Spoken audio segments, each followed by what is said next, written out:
ਤਹਿ ਦਿਲੋਂ ਸਵਾਗਤ। ਅੱਜ ਅਸੀਂ ਚਰਚਾ ਕਰਾਂਗੇ ਕਿ ਆਉਣ ਵਾਲਾ ਸਮਾਂ ਕਿਹੋ ਜਿਹਾ ਆ ਰਿਹਾ ਹੈ ਅਤੇ ਖਾਲਸਾ ਰਾਜ ਕਦੋਂ ਆਉਣਾ ਹੈ। ਦਾਸ ਸਾਰਿਆਂ ਅੱਗੇ ਹੱਥ ਜੋੜ ਕੇ ਬੇਨਤੀ ਕਰਦਾ ਹੈ ਕਿ ਨਾਮ ਜਪੋ, ਲਾਹਾ ਖੱਟੋ, ਜਿੰਨਾ ਵੱਧ ਤੋਂ ਵੱਧ ਨਾਮ ਜਪਿਆ ਜਾ ਸਕਦਾ ਹੈ ਜਪੋ। ਸਿਮਰਨ ਕਰਿਆ ਕਰੋ, ਬਾਣੀ ਪੜਿਆ ਕਰੋ, ਸੁਣਿਆ ਕਰੋ, ਵਿਚਾਰਿਆ ਕਰੋ। ਇਹ ਸਮਾਂ ਬਾਰ-ਬਾਰ ਨਹੀਂ ਮਿਲਣਾ। ਆਉਣ ਵਾਲਾ ਸਮਾਂ ਜੋ ਹੈ ਬਹੁਤ ਭਿਆਨਕ ਆ ਰਿਹਾ ਹੈ। ਜੋ ਦਾਸ ਨੇ ਕਰਨੀ ਵਾਲੇ ਮਹਾਂਪੁਰਖਾਂ ਦੇ ਬਚਨ ਸੁਣੇ ਹਨ, ਉਸ ਮੁਤਾਬਿਕ ਇਹ ਸਮਾਂ ਬਹੁਤਾ ਦੂਰ ਨਹੀਂ ਹੈ। ਐਂ ਕਹਿ ਸਕਦੇ ਹੋ ਕਿ ਬਸ ਆ ਸਾਹਮਣੇ ਹੀ ਖੜਾ ਹੈ, ਆਇਆ ਹੀ ਸਮਝੋ। ਕੁਝ ਕੁ ਸਾਲ ਦੀ ਗੱਲ ਹੈ ਬਸ। ਇਹ ਗੱਲ ਇਸ ਲਈ ਨਹੀਂ ਦਾਸ ਕਹਿ ਰਿਹਾ ਕਿ ਕਿਸੇ ਨੂੰ ਅਸੀਂ ਡਰਾਉਣਾ ਚਾਹੁੰਦੇ ਹਾਂ। ਇਹ ਇੱਕ ਅਟਲ ਸੱਚਾਈ ਹੈ। ਇਹ ਗੱਲ ਕੇਵਲ ਇਸ ਲਈ ਹੀ ਕਰ ਰਹੇ ਹਾਂ ਤਾਂ ਜੋ ਆਪਾਂ ਸਾਰੇ ਨਾਮ ਸਿਮਰਨ ਕਰੀਏ। ਜੋ ਸ਼ਬਦ ਗੁਰੂ ਬਾਬਾ ਜੀ ਆਪਣਾ ਸਾਰਿਆਂ ਦਾ ਬਚਾਅ ਕਰਨ ਅਤੇ ਜੋ ਭਿਆਨਕ ਸਮਾਂ ਆ ਰਿਹਾ ਹੈ ਉਸ ਦਾ ਅਸਰ ਜਿੰਨਾ ਘੱਟ ਹੋ ਸਕੇ ਉਨਾ ਘੱਟ ਕਰਿਆ ਜਾ ਸਕੇ। ਜਿੰਨੀ ਸਾਡੀ ਸਾਰਿਆਂ ਦੀ ਸ਼ਬਦ ਦੀ ਕਮਾਈ ਵਧੇਗੀ, ਉਨਾ ਸੰਸਾਰ ਤੇ ਆਉਣ ਵਾਲਾ ਕਸ਼ਟ ਘੱਟ ਹੋਵੇਗਾ। ਅਤੇ ਗੁਰੂ ਬਾਬਾ ਜੀ ਅੱਗੇ ਅਰਦਾਸ ਬੇਨਤੀ ਕਰਦੇ ਰਿਹਾ ਕਰੋ ਸਾਰੇ ਕਿ ਮਹਾਰਾਜ ਜੀ, ਇਹ ਜੋ ਸਮਾਂ ਆਉਣ ਵਾਲਾ ਹੈ ਇਹ ਟਲ ਜਾਵੇ, ਨੁਕਸਾਨ ਘੱਟ ਤੋਂ ਘੱਟ ਹੋਵੇ। ਪਰ ਇਹ ਇੱਕ ਅਟਲ ਸੱਚਾਈ ਹੈ ਕਿ ਜੋ ਆਉਣ ਵਾਲਾ ਸਮਾਂ ਹੈ ਉਹ ਬਹੁਤ ਭਿਆਨਕ ਆ ਰਿਹਾ ਹੈ। ਧੰਨ ਸ਼੍ਰੀ ਗੁਰੂ ਗੋਬਿੰਦ ਸਿੰਘ ਜੀ ਮਹਾਰਾਜ ਸੌ ਸਾਖੀ ਵਿੱਚ ਆਉਣ ਵਾਲੇ ਸਮੇਂ ਬਾਰੇ ਭਵਿੱਖਬਾਣੀ ਕਰਦੇ ਹਨ ਕਿ ਕਦੋਂ ਖਾਲਸਾ ਰਾਜ ਆਵੇਗਾ। ਪਹਿਲਾਂ ਤਾਂ ਸਾਨੂੰ ਇਹ ਪਤਾ ਹੋਣਾ ਚਾਹੀਦਾ ਹੈ ਕਿ ਖਾਲਸਾ ਕੌਣ ਹੈ। ਖਾਲਸਾ ਮਤਲਬ ਖਾਲਸ ਇਨਸਾਨ, ਜੋ ਕਾਮ, ਕ੍ਰੋਧ, ਲੋਭ, ਮੋਹ, ਹੰਕਾਰ ਅਤੇ ਵਿਸ਼ੇ ਵਿਕਾਰਾਂ ਤੋਂ ਖਾਲੀ ਹੋਵੇ, ਜਿਸ ਦੇ ਹਿਰਦੇ ਵਿੱਚ ਕੇਵਲ ਉਸ ਪਰਮਾਤਮਾ ਦਾ ਨਾਮ ਵਸਿਆ ਹੋਵੇ, ਚਾਹੇ ਉਹ ਕਿਸੇ ਵੀ ਧਰਮ ਦਾ ਹੋਵੇ। ਜਿਸ ਦੇ ਹਿਰਦੇ ਵਿੱਚ ਕੇਵਲ ਪਰਮਾਤਮਾ ਦਾ ਨਾਮ ਸਮਾਇਆ ਹੋਇਆ ਹੈ ਅਤੇ ਜੋ ਵਿਸ਼ੇ ਵਿਕਾਰਾਂ ਤੋਂ ਰਹਿਤ ਹੈ, ਉਹ ਖਾਲਸਾ ਹੈ।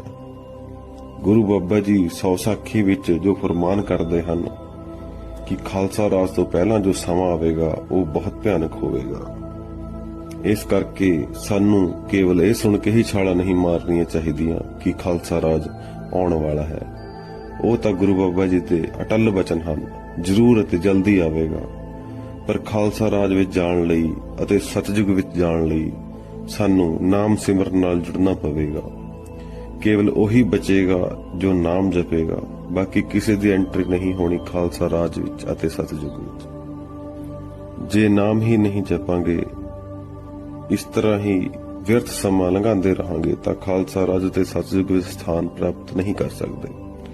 ਸੌ ਸਾਖੀ ਵਿੱਚ ਜੋ ਪਹਿਲਾਂ ਹੁਣ ਤੱਕ ਦਾ ਸਮਾਂ ਬੀਤ ਚੁੱਕਾ ਹੈ, ਉਹ ਗੁਰੂ ਬਾਬਾ ਜੀ ਨੇ ਸਾਰਾ ਬਿਆਨ ਕਰਿਆ ਹੋਇਆ ਹੈ ਅਤੇ ਜੋ ਆਉਣ ਵਾਲਾ ਸਮਾਂ ਹੈ ਉਸ ਬਾਰੇ ਵੀ ਮਹਾਰਾਜ ਨੇ ਲਿਖਿਆ ਹੈ। ਦਾਸ ਆਪ ਸਾਰਿਆਂ ਅੱਗੇ ਹੱਥ ਜੋੜ ਕੇ ਬੇਨਤੀ ਕਰਦਾ ਹੈ ਕਿ ਉਹ ਸਮਾਂ ਹੁਣ ਜ਼ਿਆਦਾ ਦੂਰ ਨਹੀਂ। ਕਿਰਪਾ ਕਰਕੇ ਸਾਰੇ ਨਾਮ ਜਪਣਾ ਸ਼ੁਰੂ ਕਰ ਦਵੋ। ਸੰਸਾਰ ਦੀ ਥੋੜੀ ਜਿਹੀ ਆਬਾਦੀ ਹੀ ਉਸ ਸਮੇਂ ਬਚਣੀ ਹੈ। ਕੇਵਲ ਨਾਮ ਜਪਣ ਵਾਲਿਆਂ ਦੀ ਹੀ ਰੱਖਿਆ ਹੋਵੇਗੀ। ਸੌ ਸਾਖੀ ਵਿੱਚ ਗੁਰੂ ਬਾਬਾ ਜੀ ਨੇ ਇੰਦਰਾ ਦੇ ਰਾਜ ਬਾਰੇ ਵੀ ਲਿਖਿਆ ਹੈ ਅਤੇ ਹਰਮੰਦਰ ਸਾਹਿਬ ਉੱਤੇ ਹਮਲਾ ਹੋਣ ਬਾਰੇ ਵੀ ਵਚਨ ਲਿਖੇ ਹੋਏ ਹਨ। ਪਾਕਿਸਤਾਨ ਨਾਲ ਜੋ ਲੜਾਈ ਹੋਈ 1971 ਵਿੱਚ, ਉਸ ਬਾਰੇ ਵੀ ਗੁਰੂ ਬਾਬਾ ਜੀ ਨੇ ਸੌ ਸਾਖੀ ਵਿੱਚ ਲਿਖਿਆ ਹੋਇਆ ਹੈ ਕਿ ਪਾਕਿਸਤਾਨ ਨਾਲ ਯੁੱਧ ਹੋਵੇਗਾ ਅਤੇ ਉਸ ਤੋਂ ਬਾਅਦ ਢਾਕਾ ਬੰਗਲਾ ਨਾਂ ਦਾ ਮੁਲਕ ਨਵਾਂ ਬਣੇਗਾ। ਭਾਰਤ ਤੇ ਪਾਕਿਸਤਾਨ ਦੇ 1971 ਦੇ ਯੁੱਧ ਤੋਂ ਮਗਰੋਂ ਜਦੋਂ ਪਾਕਿਸਤਾਨ ਦੀ ਸੈਨਾ ਨੇ ਸਰੈਂਡਰ ਕਰਿਆ 17 ਤਰੀਕ ਨੂੰ, 18 ਦਸੰਬਰ ਨੂੰ ਅਗਲੇ ਦਿਨ ਹੀ ਅਖਬਾਰ ਦੀ ਪਹਿਲੀ ਹੈਡਲਾਈਨ ਇਹੀ ਸੀ ਕਿ ਬੰਗਲਾਦੇਸ਼ ਨਾਂ ਦਾ ਮੁਲਕ ਦੁਨੀਆ ਦੇ ਨਕਸ਼ੇ ਉੱਤੇ ਹੋਂਦ ਵਿੱਚ ਆਇਆ ਅਤੇ ਸ਼ੇਖ ਮੁਜੀਬੁਰ ਰਹਿਮਾਨ ਨੂੰ ਕਾਰਜਕਾਰੀ ਰਾਸ਼ਟਰਪਤੀ ਬਣਾਇਆ। ਮਹਾਰਾਜ ਜੀ ਇਹ ਵੀ ਸੌ ਸਾਖੀ ਵਿੱਚ ਫਰਮਾਨ ਕਰਦੇ ਹਨ ਕਿ ਚੀਨ ਤੇ ਰੂਸ ਭਾਰਤ ਉੱਤੇ ਹਮਲਾ ਕਰਨਗੇ ਅਤੇ ਪਾਕਿਸਤਾਨ ਵੀ ਉਹਨਾਂ ਦੇ ਨਾਲ ਹੋਵੇਗਾ। ਦਸ਼ਮੇਸ਼ ਪਿਤਾ ਫਰਮਾਨ ਕਰਦੇ ਹਨ ਕਿ 1971 ਤੋਂ ਬਾਅਦ ਇੱਕ ਹੋਰ ਵੱਡਾ ਯੁੱਧ ਪਾਕਿਸਤਾਨ ਨਾਲ ਲੱਗੇਗਾ। ਅਤੇ ਬਹੁਤ ਭਿਆਨਕ ਯੁੱਧ ਮਚੇਗਾ। ਉਸ ਤੋਂ ਬਾਅਦ ਬਹੁਤ ਜਾਨੀ ਮਾਲੀ ਨੁਕਸਾਨ ਹੋਵੇਗਾ। ਇਸ ਯੁੱਧ ਤੋਂ ਬਾਅਦ ਖਾਲਸਾ ਰਾਜ ਆਵੇਗਾ। ਇਹ ਸਮਾਂ ਜਲਦ ਆਉਣ ਵਾਲਾ ਹੈ। ਤੁਸੀਂ ਸਾਰੇ ਵੇਖ ਸਕਦੇ ਹੋ ਜਿਸ ਤਰ੍ਹਾਂ ਦੇ ਹਾਲਾਤ ਬਣ ਰਹੇ ਹਨ। ਚੀਨ ਨਾਲ ਵੀ ਕਿਸ ਤਰ੍ਹਾਂ ਦੇ ਹਾਲਾਤ ਬਣ ਰਹੇ ਹਨ ਅਤੇ ਦੇਸ਼ ਦੇ ਅੰਦਰ ਵੀ ਹਾਲਾਤ ਖਰਾਬ ਹੋਣਗੇ, ਉਹ ਵੀ ਤੁਸੀਂ ਵੇਖ ਰਹੇ ਹੋ। ਜਿਸ ਤਰ੍ਹਾਂ ਦੇ ਹਾਲਾਤ ਬਣ ਰਹੇ ਹਨ, ਹੋਰ ਜੋ ਨਿਸ਼ਾਨੀਆਂ ਗੁਰੂ ਬਾਬਾ ਜੀ ਨੇ ਦੱਸਿਆ ਹਨ ਕਿ ਜਿਹੜਾ ਸੋਮਵਾਰ ਦੀ ਵਿਸਾਖੀ ਆਵੇਗੀ ਉਸ ਨੂੰ ਜ਼ੁਕਾਮ ਦੀ ਬਿਮਾਰੀ ਦੁਨੀਆ ਤੇ ਫੈਲੇਗੀ ਅਤੇ ਲੋਕ ਆਪਣੀ ਜਾਨ ਬਚਾਉਂਦੇ ਫਿਰਨਗੇ, ਕੋਈ ਘਰੋਂ ਬਾਹਰ ਨਹੀਂ ਨਿਕਲੇਗਾ। ਮਹਾਰਾਜ ਜੀ ਨੇ ਕਰੋਨਾ ਨੂੰ ਜ਼ੁਕਾਮ ਦੀ ਬਿਮਾਰੀ ਦੱਸਣਾ ਕੀਤਾ ਹੈ ਅਤੇ 2020 ਦੀ ਵਿਸਾਖੀ ਸੋਮਵਾਰ ਨੂੰ ਹੀ ਸੀ ਅਤੇ ਮਹਾਰਾਜ ਜੀ ਨੇ ਕਿਹਾ ਕਿ ਅਗਲੀ ਜੋ ਵਿਸਾਖੀ ਮੰਗਲਵਾਰ ਨੂੰ ਆਵੇਗੀ, ਉਸ ਵੇਲੇ ਦੁਨੀਆ ਉੱਤੇ ਭੁਚਾਲ ਆਉਣਗੇ, ਕਿਸ਼ਤੀਆਂ ਪਾਣੀ ਵਿੱਚ ਡੁੱਬਣਗੀਆਂ, ਬਹੁਤ ਵਰਖਾ ਹੋਵੇਗੀ। 2021 ਦੀ ਵਿਸਾਖੀ ਮੰਗਲਵਾਰ ਨੂੰ ਹੀ ਸੀ। ਦੁਨੀਆ ਦੇ ਕਈ ਹਿੱਸਿਆਂ ਵਿੱਚ ਭੁਚਾਲ ਆਇਆ। ਮੁੰਬਈ ਵਿੱਚ ਭਾਰੀ ਬਾਰਿਸ਼ ਕਾਰਨ ਇਸ ਸਾਲ ਕਿਸ਼ਤੀਆਂ ਡੁੱਬੀਆਂ ਅਤੇ ਵਰਖਾ ਤੁਸੀਂ ਵੇਖ ਹੀ ਸਕਦੇ ਹੋ ਇਸ ਵਾਰ ਕਿੰਨੀ ਹੋਈ। ਅਜੇ ਤਾਂ ਇਹ ਸਾਲ ਪੂਰਾ ਹੋਣ ਨੂੰ ਕੁਝ ਕੁ ਮਹੀਨੇ ਹੋਰ ਪਏ ਨੇ। ਪਤਾ ਨਹੀਂ ਕਿੰਨੇ ਭੁਚਾਲ ਆਉਣਗੇ ਅਤੇ ਕਿੰਨੀ ਵਰਖਾ ਹੋਰ ਹੋਵੇਗੀ। ਹੁਣ ਮਹਾਰਾਜ ਜੀ ਫਰਮਾਨ ਕਰਦੇ ਹਨ ਕਿ ਅਗਲੀ ਜੋ ਵਿਸਾਖੀ ਵੀਰਵਾਰ ਦੀ ਆਵੇਗੀ, ਉਸ ਵੇਲੇ ਸਤਜੁਗ ਆ ਜਾਵੇਗਾ। ਸਭ ਪ੍ਰੇਮ ਨਾਲ ਖੁਸ਼ੀ-ਖੁਸ਼ੀ ਰਹਿਣਗੇ, ਕਿਸੇ ਨੂੰ ਦੁੱਖ ਨਹੀਂ ਹੋਵੇਗਾ ਅਤੇ ਕੋਈ ਭੁੱਖਾ ਨਹੀਂ ਸੋਵੇਗਾ। ਚਾਹੇ ਕੋਈ ਇਨਸਾਨ ਹੋਵੇ, ਚਾਹੇ ਕੋਈ ਜਾਨਵਰ, ਭਾਵੇਂ ਉਹ ਜੰਗਲ ਦਾ ਹੋਵੇ, ਭਾਵੇਂ ਪਾਣੀ ਦਾ। ਇਹ ਜੋ ਵੀਰਵਾਰ ਦੀ ਵਿਸਾਖੀ ਆਣੀ ਹੈ, ਇਸ ਉੱਤੇ ਕਈ ਵਿਦਵਾਨਾਂ ਦੇ ਮਤ ਅਲੱਗ-ਅਲੱਗ ਹਨ। ਕਈ ਕਹਿੰਦੇ ਹਨ ਕਿ ਇਹ ਵਿਸਾਖੀ ਵੀਰਵਾਰ 2022 ਵਿੱਚ ਆਵੇਗੀ। ਕਈ ਇਸ ਨੂੰ 2031 ਵਾਲੀ ਵਿਸਾਖੀ ਦੱਸਦੇ ਹਨ। 2031 ਨੂੰ ਵੀ ਵਿਸਾਖੀ ਵੀਰਵਾਰ ਦੀ ਹੈ, ਪਰ ਸਮਾਂ ਹੁਣ ਨਜ਼ਦੀਕ ਹੈ, ਬਹੁਤਾ ਦੂਰ ਨਹੀਂ। 2031 ਵਿੱਚ ਵੀ ਕੇਵਲ 10 ਸਾਲ ਹੀ ਹਨ। ਕੁਝ ਮਹਾਂਪੁਰਖ ਕਿਹਾ ਕਰਦੇ ਹਨ कि राज को राज ही रहने दो, इशारों को समझो।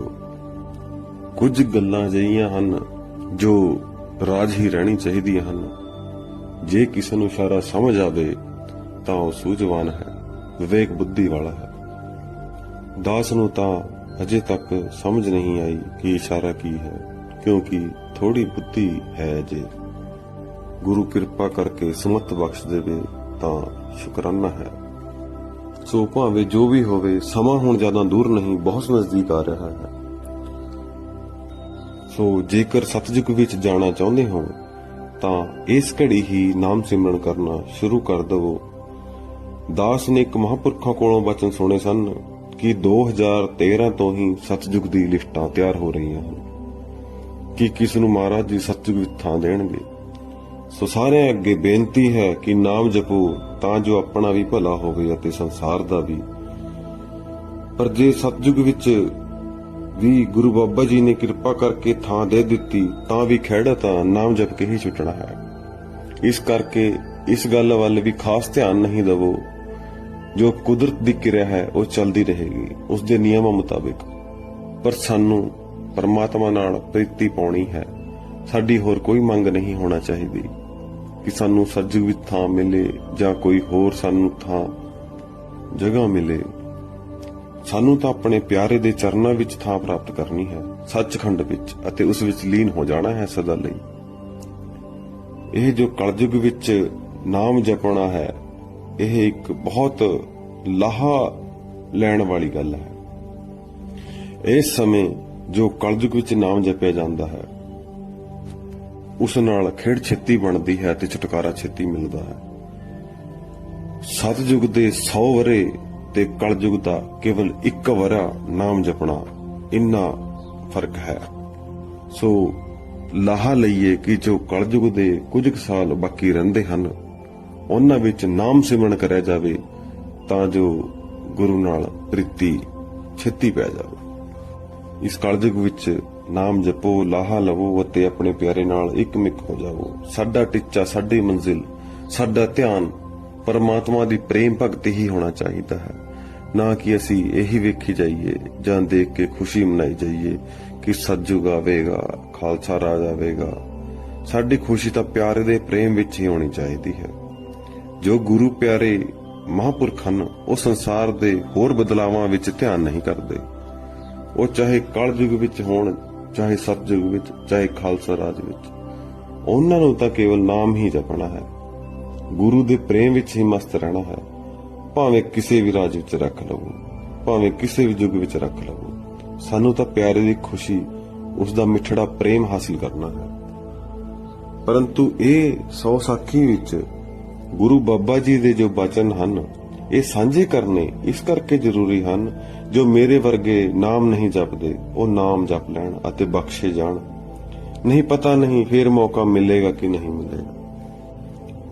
ਗੁਰੂ ਬਾਬਾ ਜੀ ਨੇ ਦਾਸ ਤੋਂ ਜਵਾਬ ਕਹਾਇਆ, ਉਹ ਸਾਰਿਆਂ ਦੇ ਹਿਰਦਿਆਂ ਵਿੱਚ ਵਸੇ। ਹੋਈਆਂ ਭੁੱਲਾਂ ਚੁੱਕਾਂ ਦੀ ਦਾਸ ਗੁਰੂ ਬਾਬਾ ਜੀ ਤੋਂ ਅਤੇ ਸਾਰੇ ਸਰੋਤਿਆਂ ਤੋਂ ਖਿਮਾ ਦੀ ਜਾਚਨਾ ਕਰਦਾ ਹੈ। ਜੇ ਵੀਡੀਓ ਪਸੰਦ ਆਈ ਹੋਵੇ, ਸਬਸਕ੍ਰਾਈਬ ਕਰੋ ਤੇ ਸ਼ੇਅਰ ਕਰੋ। ਨੋਟੀਫਿਕੇਸ਼ਨ ਲਈ ਨੋਟੀਫਿਕੇਸ਼ਨ ਬੈਲ ਆਈਕਨ ਨੂੰ ਦਬਾਓ। ਵਾਹਿਗੁਰੂ ਜੀ ਕਾ ਖਾਲਸਾ, ਵਾਹਿਗੁਰੂ ਜੀ ਕੀ ਫਤਿਹ।